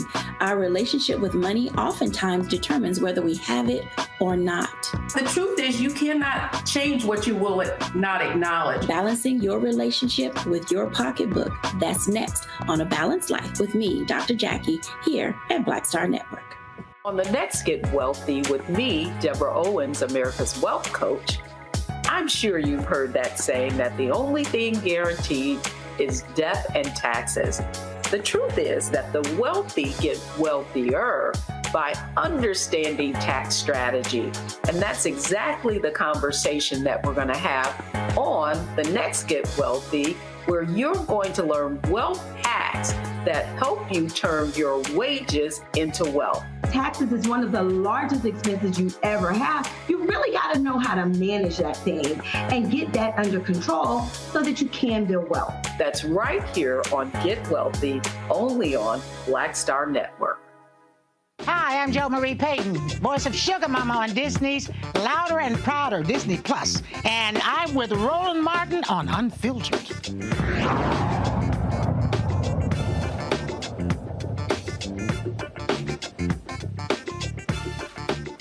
The Supreme Court, in more crazy news, says it will consider whether a 30-year-old federal law prohibiting people under domestic violence restraining orders aren't allowed to possess firearms. That seems like something that you probably shouldn't do. That if you beat women, probably should not have a gun. But the case is brought by a Texas man indicted by a federal grand jury violating 1994 law prohibiting gun ownership by persons subject to a domestic violence restraining order. Zachary Rahimi was under a federal restraining order in February 2020 for threatening a woman with a gun. He was also involved in 5 shootings in December 2020 and January 2021. Rahimi attempted to dismiss the indictment against him, arguing it violated the Second Amendment. A federal district court denied his motion, noting that the federal appeals court upheld the constitutionality of the firearms law in 2020. Rahimi pled guilty and was sentenced to 73 months in prison, but appealed to the United States Appeals Court for the Fifth Circuit. After an additional review, the Fifth Circuit reversed the decision, saying the 1994 gun restriction for people was subject to domestic violence restraining orders violated the Second Amendment, as the government failed to meet the burden of showing that the law is consistent with the nation's historical tradition of firearm regulation. The justices will hear the arguments in its next term, which begins in October. The reason this is important is we saw from the Heller decision a couple years ago that they established the Second Amendment as being an individual right, even though the Second Amendment says a well-regulated militia. The letter starts, those are the words to it, a well-regulated militia. The Supreme Court said, well, that doesn't count. The only part of that amendment that counts is where it says the right to keep and bear arms shall not be infringed. So if it says shall not be infringed, what this case is arguing, another one of those Trojan horse cases, is arguing that no gun law is constitutional. Doesn't matter if you are a woman beater, doesn't matter if you're a convicted felon, doesn't matter if you're a terrorist, that any gun law in America could be invalidated. So Michael, I'm going to start with you on this. What do you think will be the consequences of the Supreme Court effectively invalidating every gun regulation if they rule in the affirmative on this case? This is, Robert, this is dangerous. This is going down another slippery slope. We're already dealing with, 430 million guns in the country and a population of like 330 million people. You're going to have an increase in deaths from domestic violence. You're going to have an increase in women being killed, African-American women being killed, if the Supreme Court sides with this man here. So Once again, this is why we have to be vigilant and really understand the law. And I would argue, I know a lot of people may say, oh, well, this is the white man's law, things like this. They may make those arguments. If they use the law to trap us, and, you know, I would argue we need to understand the law better than they understand the law, so we can disarm them of their weapon and try to utilize political self-defense and use the law to our advantage. But once again, this is dangerous, and this is why elections have consequences. Okay, not just the president, but also the U.S. Supreme Court as well. I mean, U.S. Senate, also the U.S. Senate that confirms federal judges, confirms Supreme Court justices. So we need to watch this also. And Matt, on that point, if under the Heller decision, they ruled that the right to keep and bear arms is indeed an individualized right. And then you lay on top of that this, which may invalidate the regulation saying that, well, if you have a restraining order against you for beating women, that you shouldn't be allowed to have a gun. Will any gun law be able to stand constitutional scrutiny, or will we have nationwide constitutional carry? Well, you know, I don't want to be glib, Robert, but I think the ones that they think should be able to stand will be able to stand, and the ones they want to invalidate because it's politically expedient, they will invalidate. And look, I'm currently a criminal defense attorney, among other things, and I've been a prosecutor, and this is a huge issue in Texas, in South Texas, where I live especially. And what I think is actually interesting about this issue is that it implicates something far larger than just gun rights. One of the issues that criminal defense attorneys always, crow against is the idea that if you're under accusation for a crime, but you haven't been convicted yet, that none of your liberties should be curtailed in any way, right? So the idea that you shouldn't be able to wear a GPS monitor or do any other number of things because you haven't actually been convicted. But obviously, from the public safety standpoint, we allow bond conditions to be applied because we want to make sure people are safe when somebody is under accusation of a serious crime, particularly when they're under accusation of a protective order, because the way a protective order works in Texas is the judge has to find that there's credible evidence of domestic violence having occurred or that it will occur in the future, right? So what that means here is the idea that the rest of the bond conditions will be okay, but the one that implicates your Second Amendment right is going to be removed is an absurd outcome. The reality is you should not be able to have a gun if you're on, bond conditions or you're under a protective order for a serious crime. And I think we as a society just have to say there are some places where we draw the line. One such being, if you're an accused woman beater, you don't get a gun. Right? If you beat the case, then maybe we restore your gun rights down the road. But to cherry pick this as one of the things that is okay to remove as a curtailing of your rights when you're under accusation or under a protective order is really kind of absurd. And I do think you're right. I think it's going to mushroom to the other gun laws. And that's, again, why we need really meaningful legislative options. Because, look, I live 2.5 hours from Uvalde.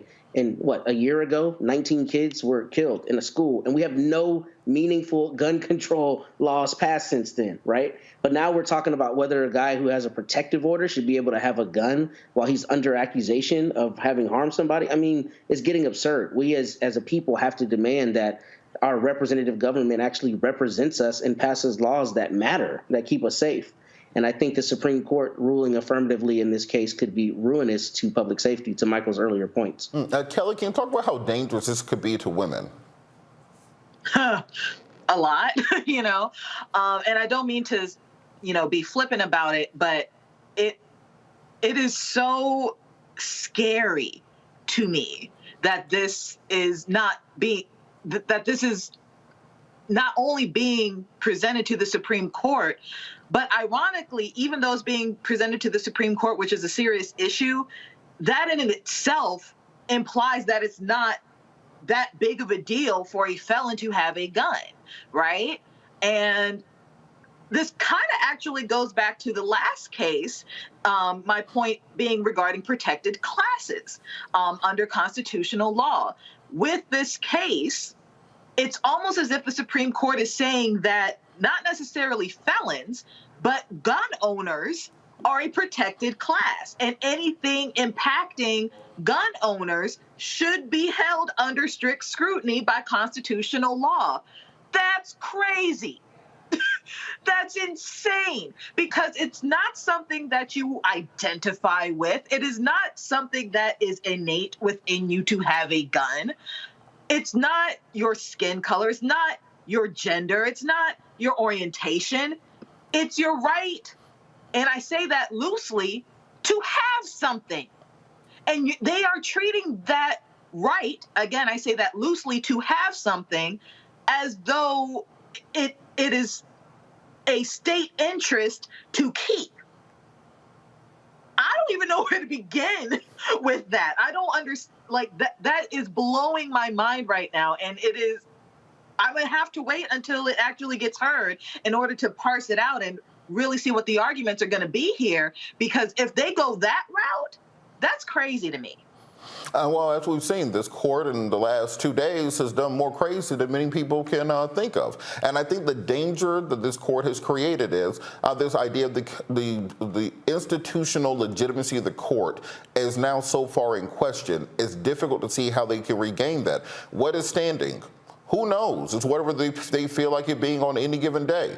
What does the Second Amendment mean? It says one thing, but hey, it's whatever we feel like it says. Remember when they talked about Scalia being a textualist, going back and doing a searching inquiry into what the founders believed and what the drafters said? We know exactly what the drafters of the 14th Amendment said because they were drafting it to remedy slavery, to deal with the discrimination against African Americans. July the 9th, 1868, they passed the 14th Amendment to help black people after slavery, and this court said, well, that same 14th Amendment can be used to keep black people out of college. So this court is not bound by logic. They're not bound by law. They're not bound by stare decisis. The courts had decided 25,500 cases in its history. It's only overturned that 250 times. The Dred Scott decision hasn't even been overturned by the Supreme Court. But in the last 2 years, they've reversed themselves on Roe, and they've reversed themselves on affirmative action. So this court literally is legislating from the bench. And if they want to be legislators, then get off the bench,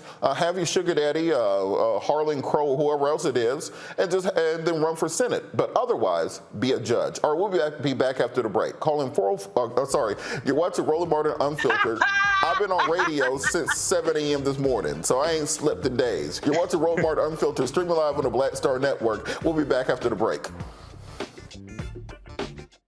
Up next on The Frequency with me, Dee Barnes. She's known as the Angela Davis of hip-hop. Monet Smith, better known as Medusa, the gangsta goddess, the undisputed queen of West Coast underground hip-hop. Pop locking is really what indoctrinated me in hip-hop. I don't even think I realized it was hip-hop at that time. Right. You know, it was a happening. Mm-hmm. It was a moment of release. We're going to be getting into her career, knowing her whole story, and breaking down all the elements of hip-hop. This week on The Frequency, only on the Black Star Network. Next on The Black Table with me, Greg Carr. Succession. We're hearing that word pop up a lot these days as our country continues to fracture and divide.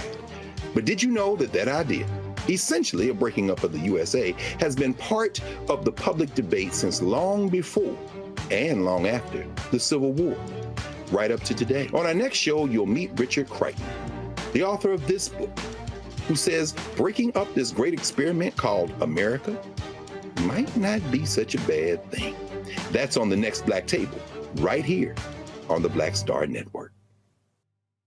Hi, my name is Freddie Ricks. I'm from Houston, Texas. My name is Sharon Williams. I'm from Dallas, Texas. Right now, I'm rolling with Roland Martin, unfiltered, uncut, unplugged, and undamn believable. You hear me?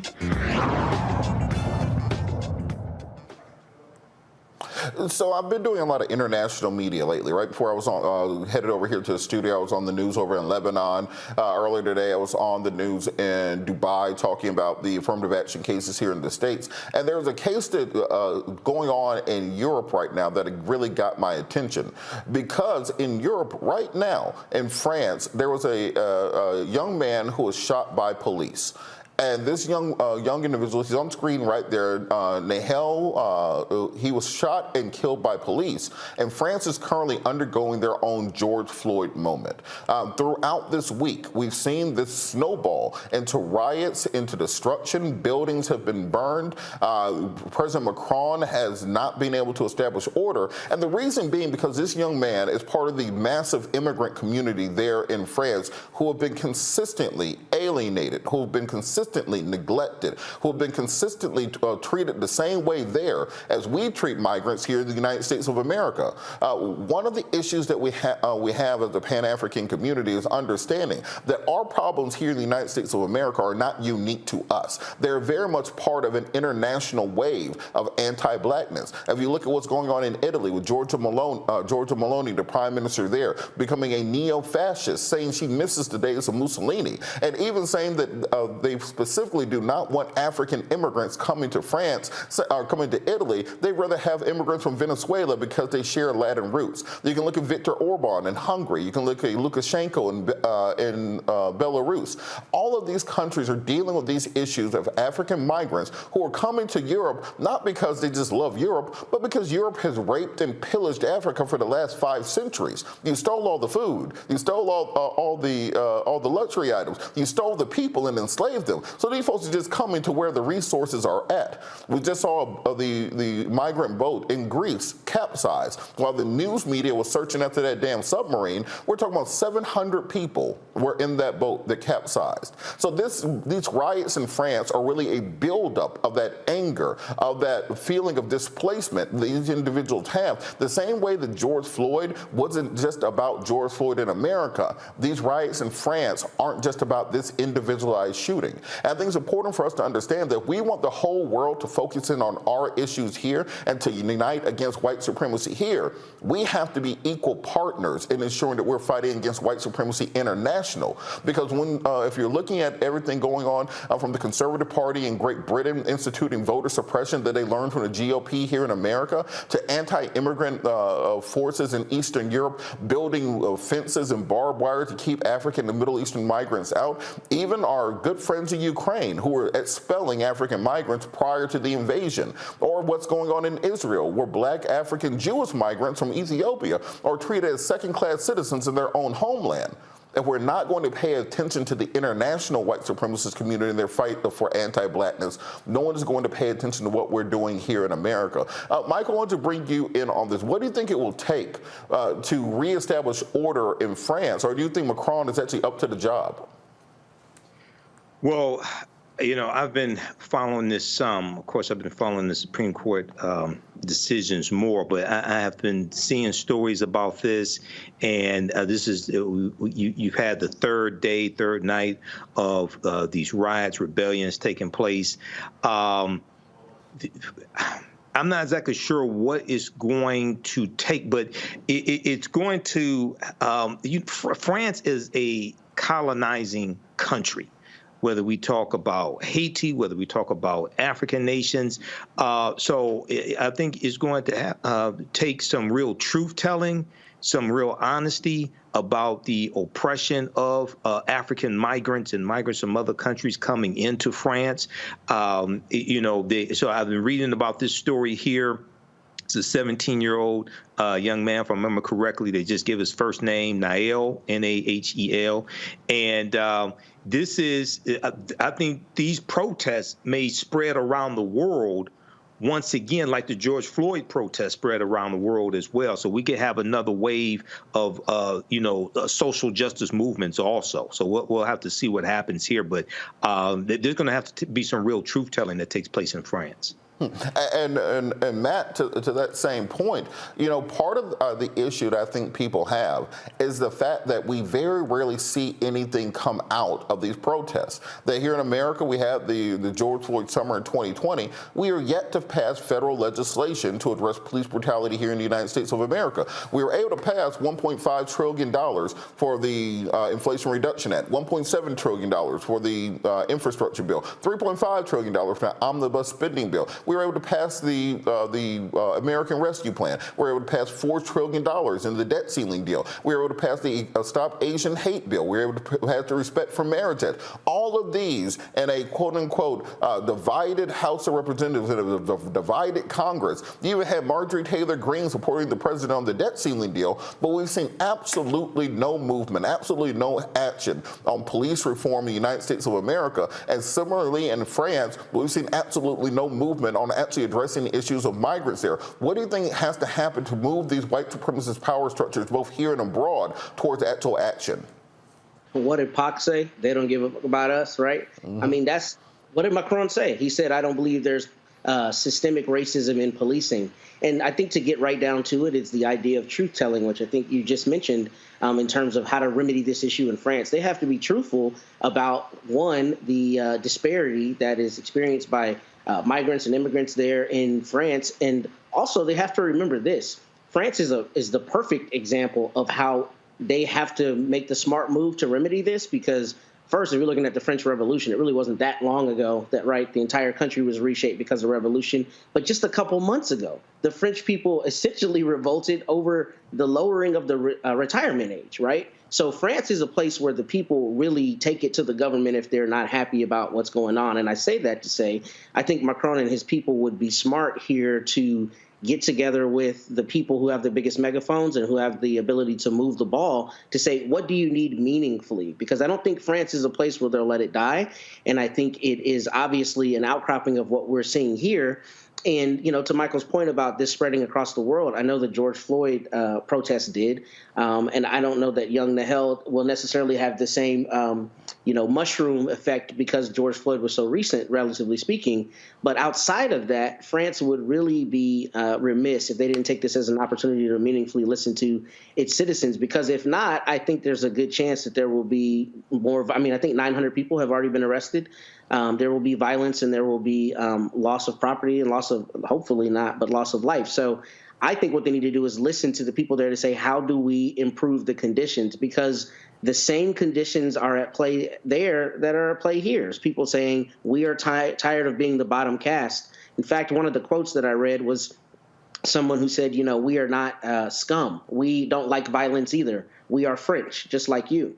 And until they give them that inclusion and that route there too, then you're going to have this continued issue. Kelly, we got about 30 seconds. What do you think has to happen to get black folks here to care about what's happening to black folks everywhere else in the world?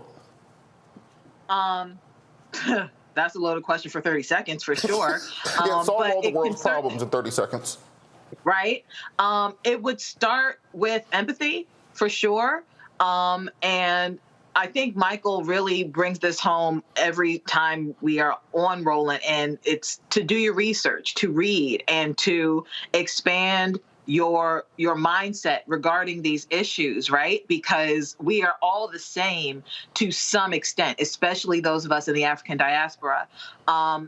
Specifically when it comes to police brutality and the French and the like, I think that as Americans, we need to understand that they are under a very similar system, being that they are like the tenet of French culture is to be colorblind, right?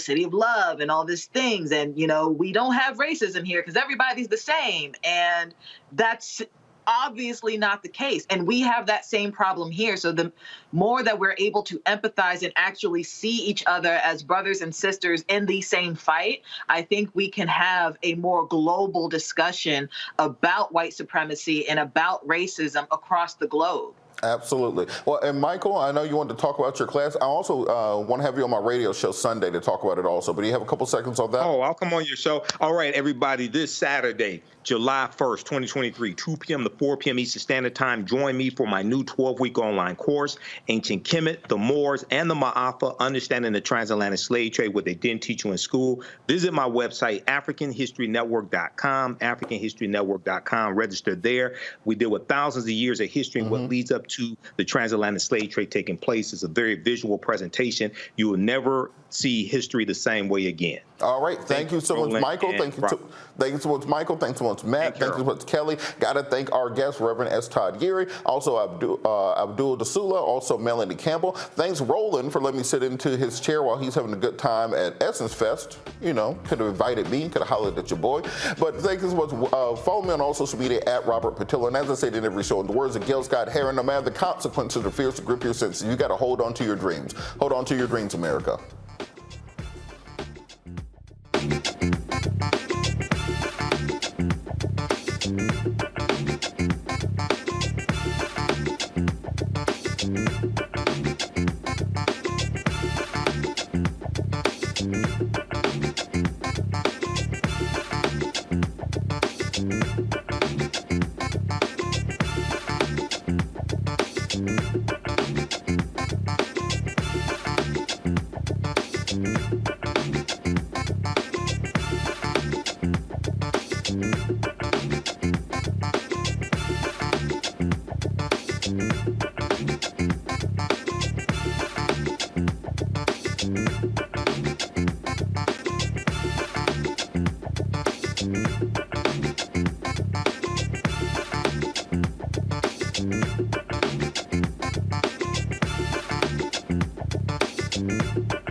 Star Network is. Hold no punches. I'm real revolutionary right now. Support this man, Black Media. He makes sure that our stories are told. Thank you for being the voice of Black America, Roland. Stay black. I love y'all. All momentum we have now, we have to keep this going. The video looks phenomenal. See, this difference between Black Star Network and Black-owned media and something like CNN. You can't be Black-owned media and be scared. It's time to be smart. Bring your eyeballs home. You dig?